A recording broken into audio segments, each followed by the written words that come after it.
Let me stop you right there. Stop practicing calligraphy daily because there's no point if you're not doing this one thing. If you're someone who knows the basic concepts of calligraphy, you know how to write words, you know how to make basic strokes, but you don't see any improvement in your calligraphy so far, then let me tell you, I was on the same boat as well. Here's the secret: if you learn how to analyze your work correctly and properly, you will find out what are your weak points and you will know where you need to improve, right? So, in this video, I will share 4 simple checkpoints that took my calligraphy from this to this. And if you want similar results, then keep watching. In case you're new here, then hi, my name is Aarti. I love talking about calligraphy and art. And in this video, I will share some secrets on how to improve your calligraphy.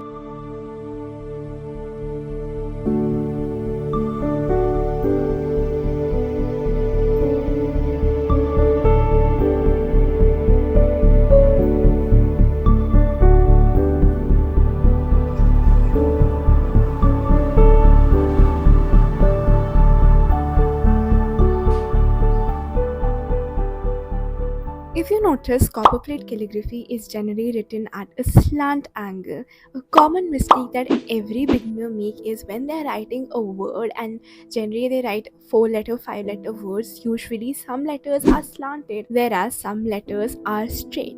If you want to check which letters are slanted and which are straight, then draw a slant line through each and every letter, just like I am doing right now.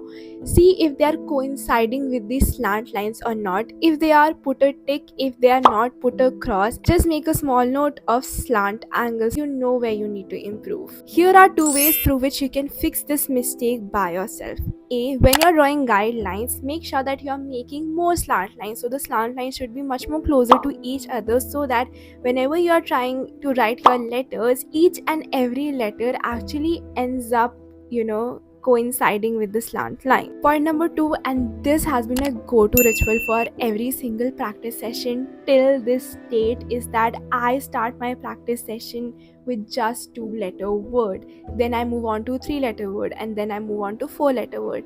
So the thing is, when you start practicing with 2 letter word, you're actually training your hand to write 2 consecutive letters in a slant. So once you get in the groove of writing 2 letters consecutively in a slant, attaching the third letter in a slant seems less difficult. Try this out and let me know, because this personally has worked wonders for me. If you want to have fun and keep learning calligraphy, then hit that subscribe button and let's continue.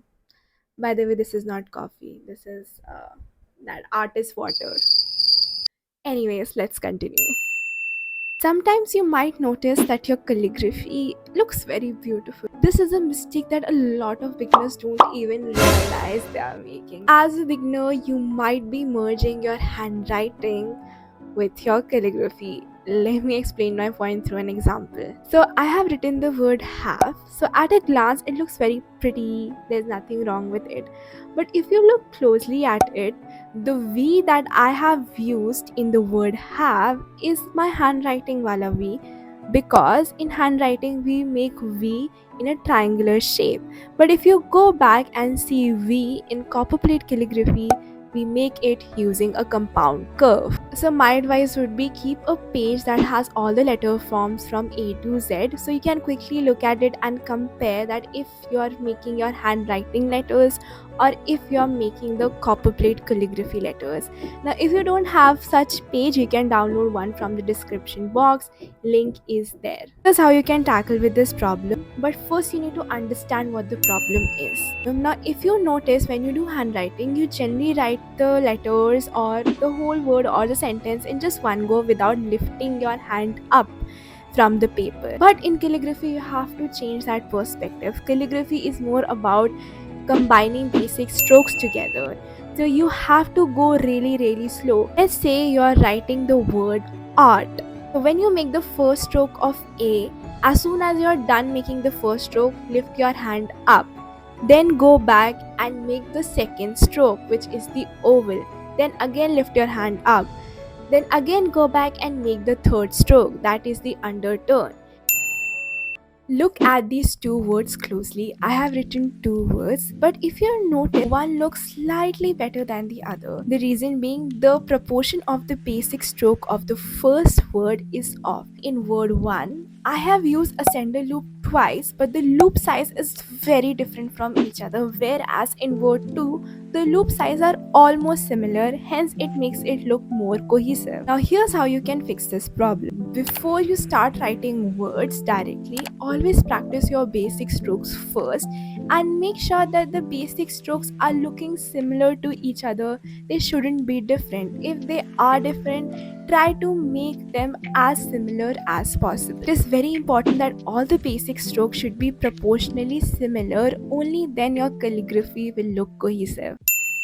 This might be one of the hardest challenges to overcome, but don't you worry, if I can do it, then so can you. Look at these two words. In one of them, the spacing is a little bit off and all the letters are very close to each other. There's hardly any space between these letters.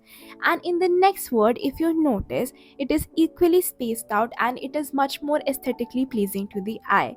A common mistake that every beginner makes is not keeping the space consistent or not having enough space between the two letters. Let me explain you through an example how you can actually deal with this problem. So I am writing the word love. Now when I'm writing the letter L, a common mistake that every single beginner makes is not emphasizing on their exit stroke. They generally leave their exit stroke as is, or midway, or don't even make it. When you try to connect the next letter in that situation, you automatically run into the spacing problem because there isn't enough space for you to connect the next letter. Very easy solution for this is when you're making the exit stroke of the letter, try to pull that exit stroke a little bit upwards and try to make it a little bit more spacious.